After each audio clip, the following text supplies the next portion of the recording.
नमस्कार, स्वागत है आप सभी का हमारे इस खास प्रोग्राम में। मैं हूं आपके साथ सुनील चौहान। देश में जैसे ही चुनाव नजदीक आते हैं, राजनीतिक पार्टियां जनता को साधने के लिए डायरेक्ट बेनिफिट वाली स्कीम के बड़े बड़े वायदे करती हैं, जिससे जनता की जेबों में सीधा पैसा जा सके, ताकि जनता को साधकर उनके वोट हासिल कर सके।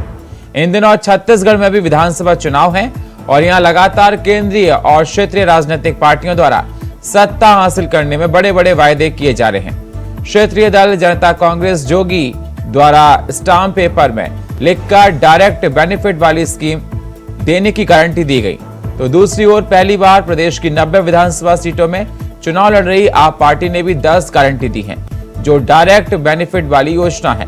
वहीं भाजपा ने इस बार सत्ता में लौटने के लिए पीएम मोदी को छत्तीसगढ़ में आगे कर जनता को भ्रष्टाचार मुक्त और जनहितैषी योजनाओं के वादे किए हैं। आज इसी पर करेंगे चर्चा कि जो बीजेपी और कांग्रेस योजनाएं दे रही हैं, जनता का कितना असर पड़ेगा। लेकिन सबसे पहले ये रिपोर्ट।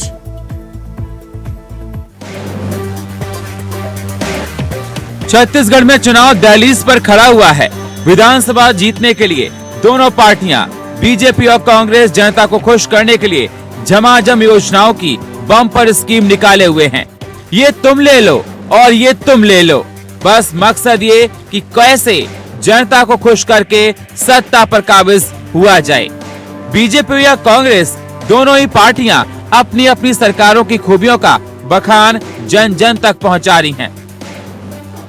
जब मुख्यमंत्री जी प्रगति यात्रा की शुरुआत में गए तो उन्होंने एक भी काम नहीं गिनाया कि रायपुर में हमने ये किया है, रायपुर में हमने ये किया, एक भी काम नहीं गिनाया। जरा वो बता दें कि पिछले 4.5 सालों में रायपुर के लिए क्या किया है। जब चला चली की बेला है, जैसे अंतिम व्यक्ति की इच्छा होती है ना कि अब मुझे ये खाना है, ये खाना है, तो अंतिम व्यक्ति की इच्छा है, जाना इनका तय है। निकलने की बजाय भारतीय जनता पार्टी के नेता यदि आंख खोल कर देखें तो उन्हें छत्तीसगढ़ का विकास दिखेगा। उन्हें दिखेगा किस प्रकार से छत्तीसगढ़ का किसान समृद्ध हुआ है। उन्हें दिखेगा कि छत्तीसगढ़ के युवाओं को कैसे रोजगार मिल रहा है। उन्हें दिखेगा कि छत्तीसगढ़ के आदिवासी कैसे आर्थिक रूप से संपन्न हुए हैं। उन्हें दिखेगा कि छत्तीसगढ़ किस प्रकार से छत्तीसगढ़ की आर्थिक अर्थव्यवस्था आगे बढ़ रही। भारतीय जनता पार्टी के शासनकाल में सिर्फ कुशासन और भ्रष्टाचार तो था, बड़ी बड़ी अट्टालिकाएं बनाना भ्रष्टाचार की परिभाषा है, तो उनको मुबारक। इन सब के बीच प्रदेश में सत्ता पर काबिज भूपेश बघेल की सरकार द्वारा ऐसी डायरेक्ट बेनिफिट वाली योजनाओं के जरिए भरोसे का सम्मेलन आयोजित कर प्रदेश की जनता को सीधे योजनाओं का लाभ देते हुए उनके खाते में रकम भेजी जा रही है। कांग्रेस सरकार ने प्रदेश में मुफ्त योजनाओं वाली इस स्कीम के जरिए अब तक 1.5 लाख करोड़ रुपए जनता के खातों में भेज चुकी है, चाहे वो धान के समर्थन मूल्य की बात हो या अन्य योजनाओं के जरिए। इसलिए छत्तीसगढ़ में डायरेक्ट बेनिफिट वाली स्कीमों पर केंद्रीय और क्षेत्रीय दलों द्वारा गारंटी दी जा रही, ताकि ऐसी योजनाओं में जनता का समर्थन पाकर सत्ता हासिल की जा सके। 2018 में धान के समर्थन मूल्य में वृद्धि का वायदा भी डायरेक्ट बेनिफिट वाली स्कीम है, जिसके जरिए कांग्रेस 15 साल बाद सत्ता में लौट सकी थी। बस्तर के क्षेत्र में कांग्रेस पार्टी का प्रतिनिधित्व रहा है।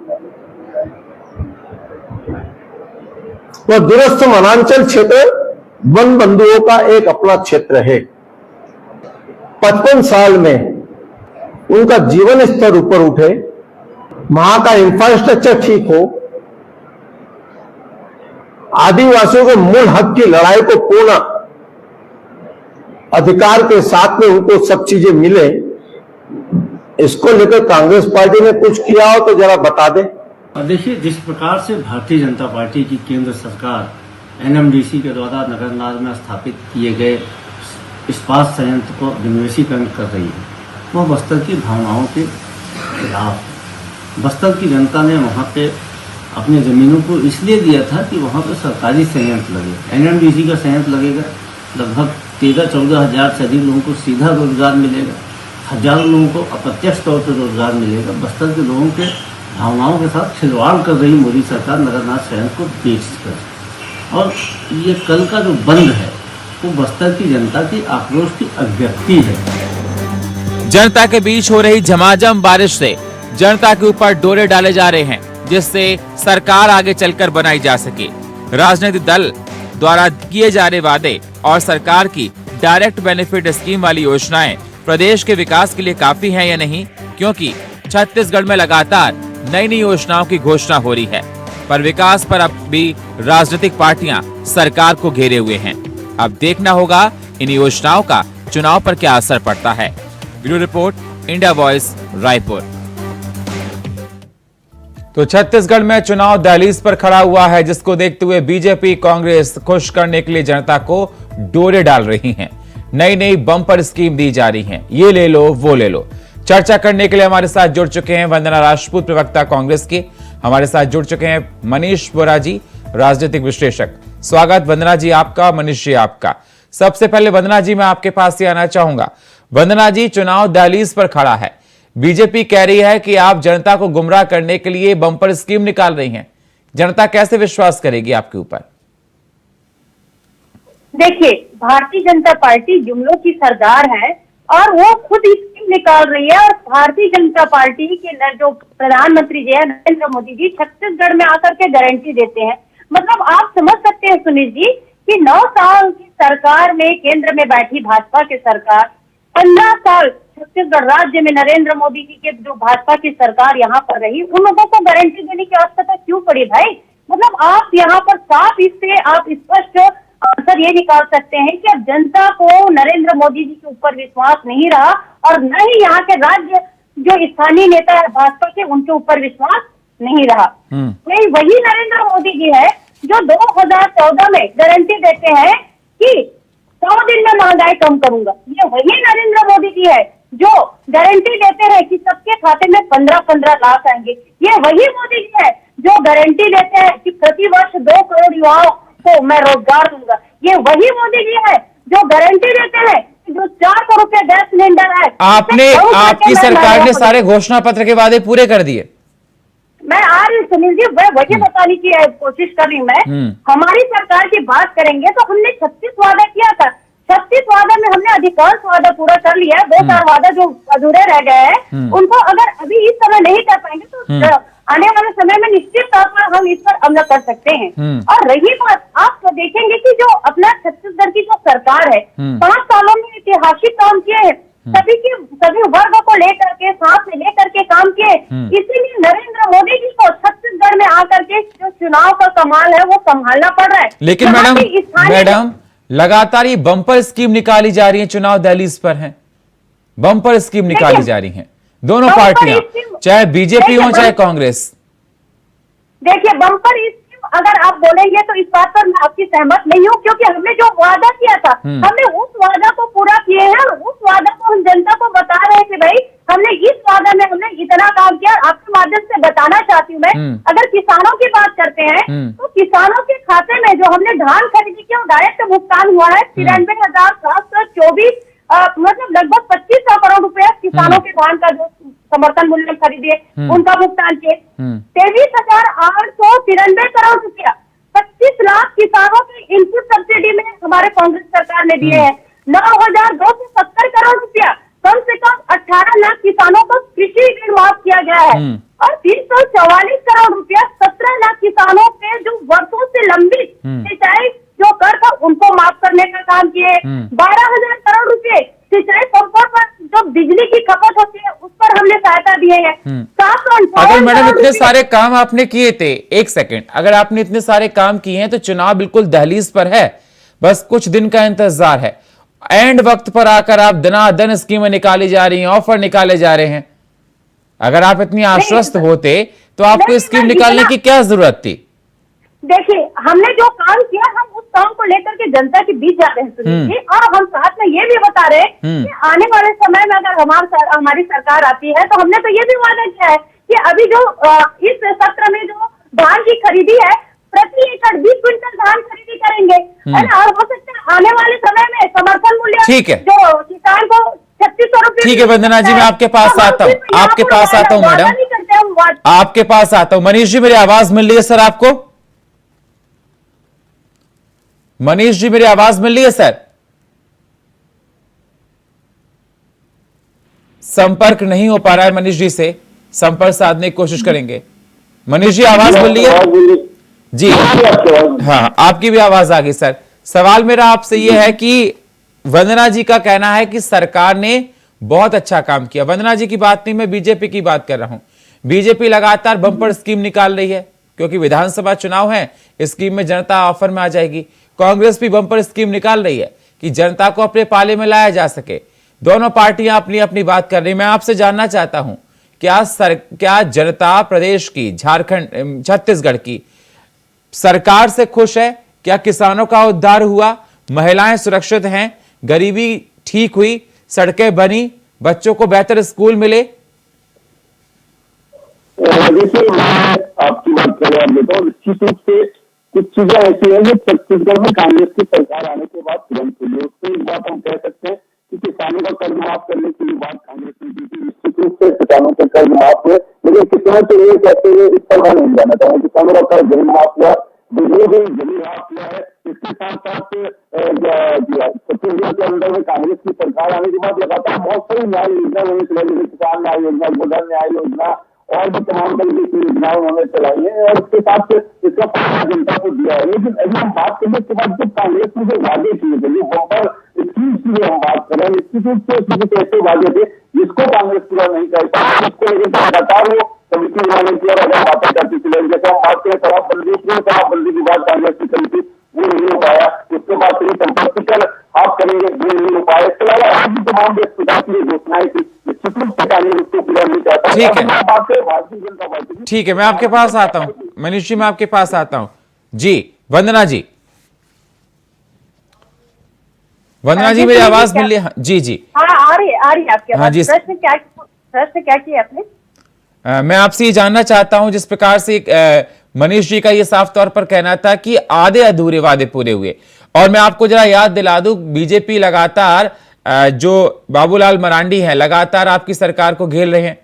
उनका यह कहना है कि सरकार में कोई काम नहीं हुआ। प्रधानमंत्री नरेंद्र मोदी हैं, लगातार जनसभाएं कर रहे हैं। अभी बस्तर में जो जब सभा हुई, नगरनार स्टील प्लांट को लेकर देखा गया कि राजनीति हो रही थी। बस्तर बंद का आप लोगों ने ऐलान करा दिया और जिसके बाद ही नरेंद्र मोदी की सभा को फेल होने की बात करने लगे, लेकिन वहां पर भीड़ बहुत देखी गई। वर्मी कंपोस्ट के घोटाले को लेकर आप पर बात की जा रही है, गोबर घोटाले को लेकर आप पर बात की जा रही है, तो जनता कैसे विश्वास करेगी मैडम?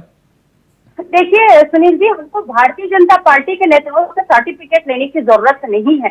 यदि आप यहाँ पर देखेंगे कि हमने क्या काम किया है या काम नहीं किया है, ये यहाँ पर स्थानीय नेता बोलते हैं कि काम नहीं किए, लेकिन राष्ट्रीय स्तर पर छत्तीसगढ़ को 64 राष्ट्रीय पुरस्कार मिलता है। तो इसमें से गलत कौन बोल रहा है भाई कि जो राष्ट्रीय पुरस्कार मिला वो गलत है या यहाँ की जो स्थानीय नेता बोल रहे हैं वो गलत है? पहले तो भारतीय जनता पार्टी ये चीज को क्लियर कर ले कि उन लोगों को बोलना क्या है और क्या बात जनता को लेके बीच में लेकर उनको जाना है। ठीक है, दूसरी बात, मैं आपके पास आता हूं। हमारे साथ प्रवक्ता भारतीय जनता पार्टी की किरण जी जुड़ चुकी हैं। किरण जी, मेरी आवाज आपको मिल रही? स्वागत है आपका। जी जी भाई साहब, मिल रही है। हाँ जी, वंदना जी जो प्रवक्ता हैं कांग्रेस की, उन्होंने तमाम आरोप आप पर लगा दिए। आप उस टाइम थी नहीं, मैं जरा बता देता हूं आपको। वंदना जी का यह कहना है कि आपके सारे आरोप बेबुनियाद हैं, चाहे वो गोबर घोटाले पर लगाए गए हों, वर्मी कंपोस्ट पर लगाए गए हो, नरेंद्र मोदी की सभा को लेकर कह रही है कि सब जुमलाबाजी है, बीजेपी की बातों को जनता विश्वास में नहीं ले रही है। मैंने कहा कि बंपर स्कीम निकाले हुए हो, चाहे आप भी निकाले हैं, बीजेपी वाले और कांग्रेस वाले भी, तो जनता कैसे विश्वास करेगी? गुमराह हो जाएगी जनता। तो मेरी आवाज आ रही है? जी, बहुत अच्छे से आ रही मैडम। हाँ सुनील जी, हमारी जो केंद्र की सरकार है, मोदी जी जब भी छत्तीसगढ़ आए हैं अपने प्रवास पर, वो छत्तीसगढ़ की जनता को दोनों हाथ से भर भर के आशीर्वाद और लाखों करोड़ों की सौगात दे के गए हैं। और ये कांग्रेस की जो वर्तमान की छत्तीसगढ़ की सरकार को कहीं ना कहीं विचलित करती है, कहीं ना कहीं भयभीत करती है कि छत्तीसगढ़ की जनता कहीं इनसे प्रभावित होकर आने वाले चुनाव में इनके खिलाफ ना वोट दे दे। रही बात स्कीम की, तो मुझे लगता है छत्तीसगढ़ में स्कीम की बजाय कांग्रेस का स्कैम बहुत चला है। सारे घोटाले फ्लोट है। आप देख सकते हैं वंदना जी, आपके मुख्यमंत्री बेल पे है और उनके निजी सचिव जेल में है, और मुख्यमंत्री के जितने भी करीबी सहयोगी अधिकारी हैं, आप देख सकते हैं कहीं ना कहीं वो जेल पे है या पेरोल पे है। तो सांच को आज क्या, बिना आग के धुआं नहीं लगता। मुझे लगता है ये जो ईडी आई है, जिस तरह से इनके अधिकारी और कार्यकर्ता और इनके नेता जेल के अंदर जा रहे हैं। मुझे लगता है जनता समझदार है और फैसला ले सकती है और देख सकती है इनकी स्कीम चली है छत्तीसगढ़ में कि स्कैम ये चला रहे हैं। और जितने घोटाले तो मुझे तो बार बार दोहराते हुए भी शर्म आती है कि 4 साल में इन्होंने 40 से ज्यादा घोटाले कर दिए हैं। और वही बात शिक्षा स्वास्थ्य की, तो वो तो वंदना जी कह रही हैं कि आपके बातों विश्वास ही नहीं, आप में विवेक ही नहीं है, आप में विवेक नहीं है। कह रही किसानों के लिए हमने इतना किया कि किसान खुश है, जनता प्रदेश की खुश है। आपके सारे आरोप बेबुनियाद बता रही हैं। किसानों को देखिए, यूरिया की कालाबाजारी हो रही है, खाद की कालाबाजारी हो रही है। खाद के नाम पे, वर्मी कंपोस्ट के नाम पे जबरदस्ती उनको मिट्टी परोसा जा रहा है किसानों को। हमारे समय में जो वंदना जी जवाब दीजिए, फ्री बिजली कनेक्शन आज मिलता था वो भी इन्होंने बंद करवा दिया कमल ज्योति के तहत। और गौठान के नाम पे स्व सहायता समूह की महिलाएं जो गौठान चलाई, उन महिलाओं को वंदना जी जवाब दीजिए। देखिए, जैसे कि मैं सुन रही थी, भाजपा की प्रवक्ता बोल रही थी, तो ये खाद वगैरह की बात कर रही थी, तो खाद के बारे में मध्य प्रदेश में क्या स्थिति थी किसी से छुपा नहीं है। हमने सबने देखा है कि मध्य प्रदेश की बात करते हैं। मैडम छत्तीसगढ़ की बात हो रही है, डिबेट मध्य प्रदेश की नहीं है। वंदना जी प्लीज छत्तीसगढ़ पे रही है। छत्तीसगढ़ में भी आ रही हूँ, आप सुनिए, प्रश्न क्या सुनिए। जब डबल इंजन की सरकार में किसानों की स्थिति परिस्थिति कितना गंदा है, इसके बारे में बोल नहीं पाते, और छत्तीसगढ़ की सरकार स्वयं के ठीक है, वहां की जनता खुद डिसाइड करेगी, वहां की जनता खुद डिसाइड करेगी। छत्तीसगढ़ पे आइए आप।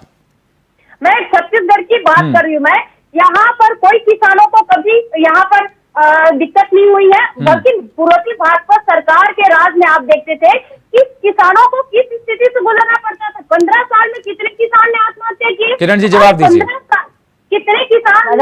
आपके समय का आंकड़े बता दीजिए। इस बार 600 से ज्यादा किसानों ने आत्महत्या की। आपके सदन में आपके नेताओं ने रिपोर्ट पेश की है। इस बार आप झूठे दावे, झूठे आंकड़े जो पेश कर रहे हैं। आप लोगों ने बेरोजगार युवाओं के बारे में रोजगार देने के लिए भी 5 लाख रोजगार देने का भी बात किया था।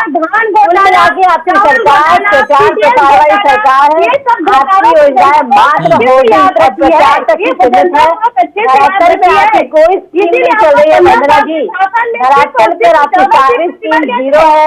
गौठान को ले लीजिए, गौठान घोटाला देख सकते हैं आप। सारे गौठानों का दौरा किया गया हमारे नेताओं के द्वारा, क्या हाल पड़ा है गौठानों का। जनता की बात करिए वंदना जी, मुख्यमंत्री कहने से मजबूर हो गए हैं कि वापस सत्ता में आते तो केसी घोटाले पर जांच की जाएगी। आपकी सरकार भ्रष्टाचार की सरकार है, युवाओं को नहीं छोड़ रही है, महिलाओं को नहीं छोड़ रही है, किसान प्रताड़ित है, अनियमित कर्मचारी हो, जूनियर डॉक्टर हो, पटवारी हो, आपकी सरकार ने कितना भला किया है वंदना जी। कौन सा वर्ग जो आपसे गारंटी दे दे? मैं तो यही कहती हूँ कि ऐसा कोई वर्ग नहीं जिसे भूपेश सरकार ने ठगा नहीं। बताइए मनीष जी, मैं आपके पास आता हूं। आपने सुन लिया होगा वंदना जी को भी और किरण जी को। सवाल मेरा आपसे यही है कि दोनों पार्टियां एक दूसरे पर आरोप लगा रही हैं कि आपने ये नहीं किया, आपने ये नहीं किया, बम्पर स्कीम निकाली जा रही हैं। तो जनता किस पर विश्वास करेगी और विधानसभा चुनाव को देखते हुए किस प्रकार से आप देखते हैं बम्पर स्कीम को? देखिए, मैंने पहले ही इस बात को कहा कि छत्तीसगढ़ में जिस प्रकार से अभी आप बात कर रहे हैं कि बम्पर स्कीमें निकाली गई हैं, तो लगातार भारतीय जनता पार्टी और कांग्रेस दोनों बड़े बड़े वादे लेकर के जनता के बीच में जा रहे हैं। यदि हम बात करें कांग्रेस की, तो कांग्रेस ने जो वादे अपने समय में किए थे, आपने पिछले बार भी उससे सवाल किया था कि प्रदेश में सड़कों की हालत क्या है, महिलाओं सुरक्षित है कि नहीं। तो देखिए, महिलाओं की सुरक्षा की यदि हम बात करें तो राजधानी में ही एक सबसे व्यस्तम इलाके जयस्तंभ चौक में जो हृदय स्थल है राजनीति का, वहां पर एडिशनल एसपी कार्यालय के नीचे महिला से सामूहिक रूप से बलात्कार हो जाता है। सड़कों की हालत देखने के लिए आपको पूरे प्रदेश में घूमने की आवश्यकता नहीं है, राजधानी में आप चले जाइए, किसी भी सड़क पर आपको सड़कों की हालत दिख जाएगी कि क्या है। लेकिन इसके साथ साथ ये बात है, निश्चित रूप से मैंने इस बात को कहा कि कांग्रेस ने कुछ वादे निश्चित रूप से पूरे किए हैं। जनता के जेब में सीधे पैसा पहुंचाने का काम निश्चित रूप से यहाँ पर किया है। तो डीबीटी की बात हम कर रहे हैं, वो निश्चित रूप से छत्तीसगढ़ में हुआ है। लेकिन ये कुछ चीजें जो मैं बता रहा हूँ, वह भी स्थिति ऐसी है जिसको लेकर के कांग्रेस को चिंता करने की आवश्यकता है। लेकिन आने वाले समय में जब यहाँ चुनाव है, उस समय में यदि हम बात करें तो भारतीय जनता पार्टी और उनका जो सबसे बड़ा चेहरा है नरेंद्र मोदी जी, वो आकर के छत्तीसगढ़ में इस बात को लगातार कह रहे हैं कि ये मोदी की गारंटी है कि आप छत्तीसगढ़ में भाजपा की सरकार बनाई है और ये कांग्रेस की सरकार पर और मुख्यमंत्री भूपेश बघेल पर लगातार वो तीखे हमले कर रहे हैं। इस बात को लगातार कह रहे हैं कि वहां मुख्यमंत्री कार्यालय के लोग जो हैं वो जेल में बंद हैं और कांग्रेस के जितने भी बड़े नेता हैं उन पर कहीं ना कहीं तलवार लटक रही है। तो ये आकंठ भ्रष्टाचार में डूबे हुए हैं। और बड़ी बात यह कि वो इस बात को भी कह रहे हैं कि हमने छत्तीसगढ़ में जो पैसे आते थे पहले, उससे 200-300 गुना ज्यादा पैसे हम छत्तीसगढ़ को दे रहे हैं। रेल को लेकर कांग्रेस ने छत्तीसगढ़ में बड़ा मुद्दा बनाया है कि रेल लगातार यहाँ पर ट्रेन की जो व्यवस्था है उसको लगातार ट्रेनें कैंसिल छत्तीसगढ़ में की जा रही है। तो निश्चित रूप से छत्तीसगढ़ में लगातार कभी 35 ट्रेनें कभी 40 ट्रेनें लगातार कैंसिल की जा रही हैं और उसको लेकर के कांग्रेस ने बड़ा मुद्दा बनाया। उसका भी जवाब उन्होंने दिया कि उन्होंने ये कहा कि हमने छत्तीसगढ़ को पहले 200 करोड़ रुपए आता था, आज हमारी सरकार बनने के बाद में छत्तीसगढ़ में पिछले 8 साल में 600 करोड़ रुपए हमने छत्तीसगढ़ के रेल के विकास के लिए दिए। तो इस प्रकार के तमाम जो बड़े वादे लेकर के भारतीय जनता पार्टी आ रही है, तो उसका जो निर्णय है वो आने वाले समय में जनता करेगी कि वो किसके साथ जाती है, भाजपा के साथ कि कांग्रेस के साथ। वो मोदी की गारंटी को देखती है कि भूपेश का भरोसा देखती है। वंदना जी, नरेंद्र मोदी जी सभा में बोलते हैं कि हमने बहुत पैसा दिया, बम्पर पैसा दिया यहाँ पर, और उसके बाद जनता तक ठीक से पैसा नहीं पहुंच पाया। लॉ एंड ऑर्डर की बात की जाए, जिस प्रकार से बता रहे हैं मनीष जी कि महिलाओं की बीच चौराहे पर अस्मिता को तार तार किया जाता है। आप दुहाई दे रही है कि हमारी सरकार ने यह किया। और सड़कों की हालत की बात करती है, आपने कहती प्रदेश में विकास हुआ है, बता रहे हैं कि सड़कों की हालत बेहद खराब है। देखिए, सबसे पहले मैं महिलाओं के ऊपर जो यहाँ पर जो आरोप लगाए हैं, ये आरोप है बिल्कुल बेबुनियाद है। मैं आपको बताना चाहूंगी सुनील जी कि पहले 15 साल के कार्यकाल में भाजपा के सरकार में और अभी कांग्रेस के सरकार में कितना अंतर है। पहले यदि पीड़ित महिलाएं थाना में जाकर के FIR दर्ज करवाना चाहती थी तो FIR दर्ज नहीं होता था। अरे मैडम, आपने बात का जवाब नहीं दिया। उनका कहना है कि बीच चौराहे पर एक महिला की आबरू को तार तार किया गया। आप 15 साल का कंपेयर कर रही हैं। नहीं, मैं बता रही हूँ ना सुनील जी आपको। और अभी अगर ऐसा होता है तो हम इसकी कड़ी निंदा करते हैं, लेकिन आरोपी कोई भी हो उसको बख्शा नहीं जाता।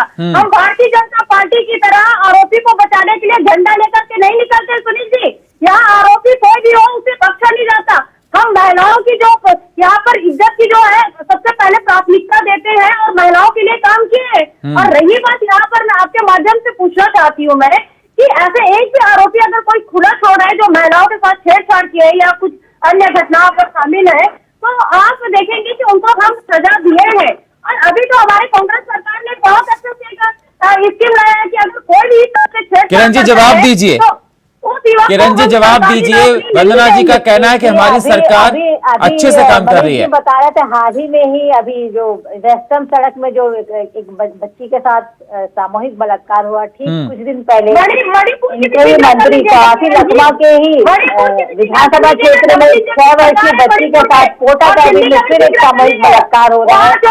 रही बात वादे की, तो मैं उनको याद देना चाहूंगी वंदना जी को, इनके स्वयं के उप मुख्यमंत्री ने कहा था 36 वादों से हमने 11 वादे पूरे किए, 11 पे काम चल रहा है और 11 वादों को तो हमने छुआ तक नहीं। जब इनके स्वयं के उप मुख्यमंत्री ये दावा करते हैं कि 11 वादे हमने पूरी किए और आधे वादे को छुआ तक नहीं और आधे पे काम चल रहा है, ठीक उसी प्रकार इनके उप मुख्यमंत्री फिर अपने ही विभाग से इस्तीफा देते हैं, ये कहते हुए कि हम गरीबों को उनका मकान मुहैया कराने में असमर्थ रहे और मैं अपनी नैतिक जिम्मेदारी लेते हुए अपने पद से इस्तीफा ले रहा हूँ। तो हमें भाजपा को और जनता को बताने की जरूरत नहीं, इनके स्वयं के नेता, इनके स्वयं के जैसे जय सिंह अग्रवाल ने अभी जो जेल में बंदी हुई है, इनके IAS रानू साहू के खिलाफ पहले ही आवाज उठा चुके हैं। इनके अमितेश शुक्ला जी अपने चना के वितरण के ऊपर सवाल उठा चुके हैं। इनके ही विधायक शैलेश पांडे जी बिलासपुर के अपने ही क्षेत्र के थाना के ऊपर आरोप लगाते हैं कि आप थाने में रेट लिस्ट टांग दीजिए। तो इनके स्वयं के नेता, विधायक, मंत्री इनके ही शासन पे, इनके ही कार्यकाल में प्रश्न उठाते हैं। तो मुझे लगता है जनता को और भाजपा को तो सवाल उठाने की जरूरत ही नहीं पड़ रही है। इनके नेता है, इनके शासन। ठीक है, मेरे पास समय इतना है। बहुत बहुत शुक्रिया वंदना जी आपका, किरण जी आपका, मनीष जी आपका। और लगातार जिस प्रकार से देखा जा रहा है कि विधानसभा चुनाव को लेकर सभी पार्टियां जनता को रिझाने के लिए बम्पर स्कीम निकाले हुए। अब देखना होगा कि विधानसभा चुनाव में जनता किसकी स्कीम पर विश्वास करती है, किसकी पर नहीं, ये देखने वाली बात होगी। और फिलहाल हमारे इस खास प्रोग्राम में इतना ही। बाकी खबरों के लिए आप बने रहिए इंडिया वॉइस के साथ। तब तक के लिए नमस्कार।